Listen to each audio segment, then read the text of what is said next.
мына Қазақстан Республиканың президентіне үндеу жасайын деп отқан мына сайлау вообще дұрыс өткен жоқ сайлау. Мен осы Түркістан облысына Арыс қаласының беделді азаматы болам, орта шағын кәсіпкермін.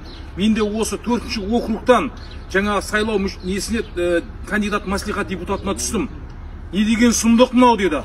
Мынау аудан әкімдері вообще жұмыс істемейді, облыс әкімі, аудан әкімі.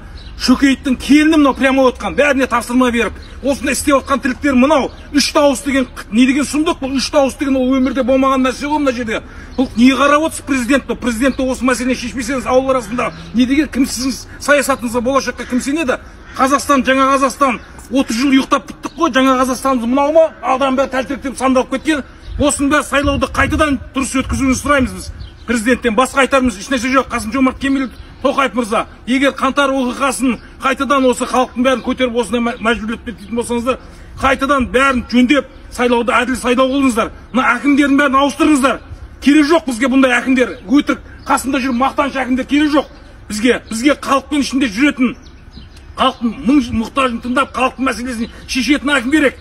Мен өзі халықтың көпте көп осы ішінде мұқтажын көріп, жырларын көргеннен кейін өзімді кандидатымды тексеріп түстім мен. Менің ағайындарым, осы мен округтағым бәрі, кездескен адам бәрі, саған дауыс бердік деп жатыр. Сенің дауысың қайда? Бұл мүмкін емес 3 дауыс деген. Бұл жерде даже 50% адам келген жоқ. Біздің округта 2500 деген тапсырма берген, о жердегінің бәрі келген адам өзі 1000 адам келіп тұр. Бұл даже 50%-ға да жетпейді. Бұл әділсіз өтті деймін. Және комиссия мүшелерінің маған берген есінде бағдарламасында берген мынау границасында мен сол халықпен кездесіп алға қойған бағдарламаның бәрін жеткізген нәрсенің ол жердегі адамдардың бәрі келіп маған дауыс беріңсе, сіздер бұл аймақта тұрмайсыздар деп адамдардың бәрін қайтарып шығарсаған. Енді барлық жерде айтылып жатыр ғой, әділетсіз өтті. Сайлауға азаматтар барған жоқ, есебі жаңағы бізде көрсетіп жатыр ғой барлығы. Бұл президент мырза, бұл сіздің жаңа Қазақстаныңызды көріп тұрған жоқпыз, еш нәрсе, ешқандай өзгеріс көрген жоқпыз. Ескі Қазақстаннан да өтіп кетті сіздің жаңа Қазақстаныңыз.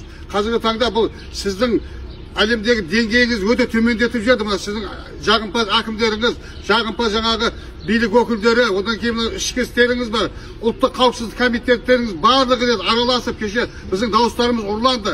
Менің қарсыласым 142 мың дауыс алыпты. Мен 30 мың дауыс алғам.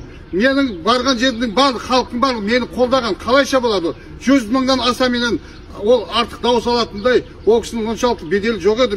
Менің ойымша халық ол кісіні қолдаймыз деген жоқ. Аманатқа бүкіл халық қарсы болды. Енді мынаны сайлауды біз әділетсіз деп танимыз. Және де мына тоқтатып қайтадан сайлау өткізуіңізді талап етеміз. Талап етеміз. Аман болыңыздар. Рахмет.